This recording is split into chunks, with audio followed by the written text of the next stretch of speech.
All right, the drill we're going to be talking about is trigger press at speed. Gun is unloaded and clear. We're going to be using a double alpha Academy dry fire magazine. Keeps the slide from locking back. Keeps the weight of the gun similar to that of a loaded gun. All right. This drill is designed to make you more accurate. Something you'll notice that fades 10, 15, 20 yards or even further. And that fades because we put some sort of sympathetic movement into the gun, usually from our fingers, squeezing too tight, bottom fingers move, top finger moves. Anytime you're under pressure, you're squeezing, you're trying to pull that trigger really fast to be competitive, and the gun moves. The feedback we're looking for is, doesn't matter if it's dot or iron sights. We want to see when we press that trigger, no movement. Initially, at the start of the drill, we'll probably see something like that, where there is movement as we get our hands warmed up. There's 3 stages to this drill. One is with a prep trigger, timer goes off, press through. One is just touching the trigger, timer goes off, press through. The other one is not touching the trigger. You can do it this way, or you can do it this way. Timer goes off, press through. The idea is to move the finger from this knuckle, so that way you get as little movement as possible, and straight back. The straight back will keep the gun from jerking side to side, keep the shot more accurate. If you're gonna do it this way, don't push into the gun with your finger, just rest it there. If we push in, as soon as our finger comes off the gun moves because we're pushing in.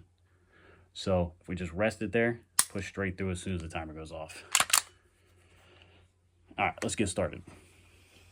We're gonna set our timer to 0.2, which simulates a 22/10 of a second split, which is usually our goal for USPSA targets. Closer targets can be a little less, further targets can be a little more, but that is a general goal.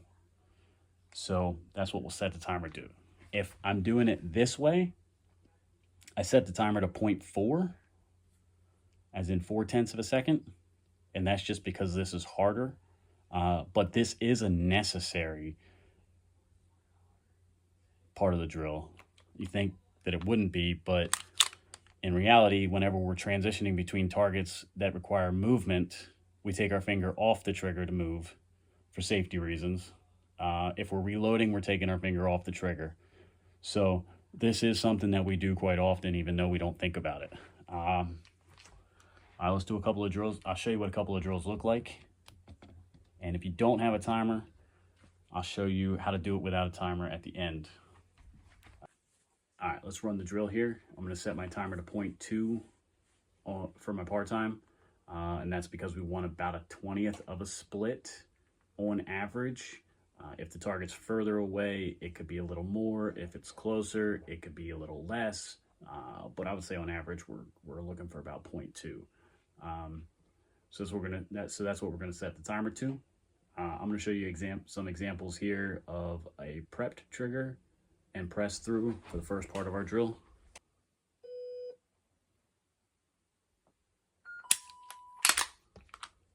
Make sure you're target focused, not focused on the dot.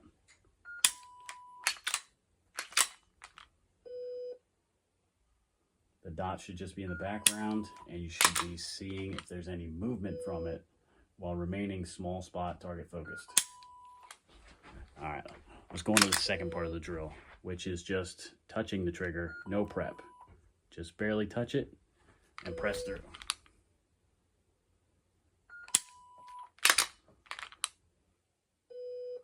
Make sure your grip is accurate to that of what you would pull from the holster.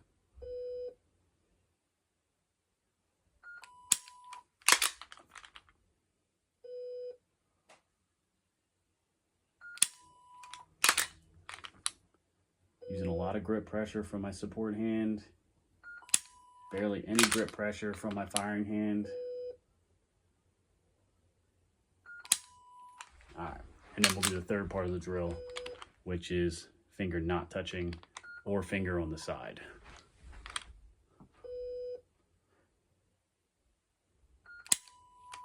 And this is probably the part of the drill that I do the most. In fact, if I don't feel like I need to do this drill, I don't feel like I need to do this drill in general. This will be the only part of the drill I do for efficiency purposes. But if I'm having trouble with my accuracy, then I'll work my way up from a prepped to a touching to a non-touching. But if I don't feel like I'm struggling with it, like I said, I'll just do this part just for efficiency purposes to keep the dry fire to a minimum, and I can focus on other things.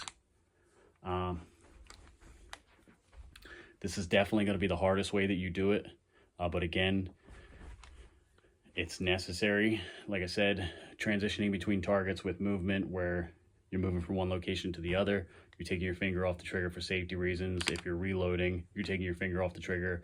As soon as you come back on, you're pressing through. So you can do the drill this way as well. A little side note, if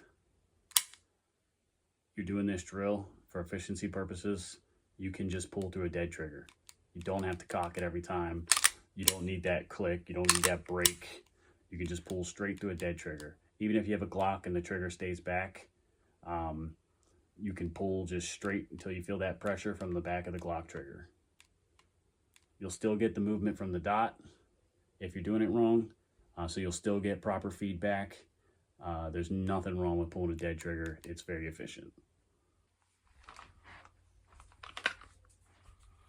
All right, so the most important thing about dry fire is be honest with your performance. You're not always going to be perfect. In fact, if you're just struggling too much on whatever day it is, just quit or do another drill.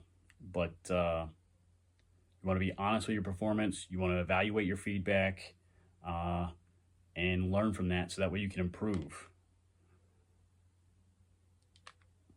That's it. Don't be too hard on yourself. If you're trying to get better, you're going to be in a constant state of suck, unfortunately, because you're constantly trying to get better, which means you're just constantly pushing yourself to do better beyond your limits.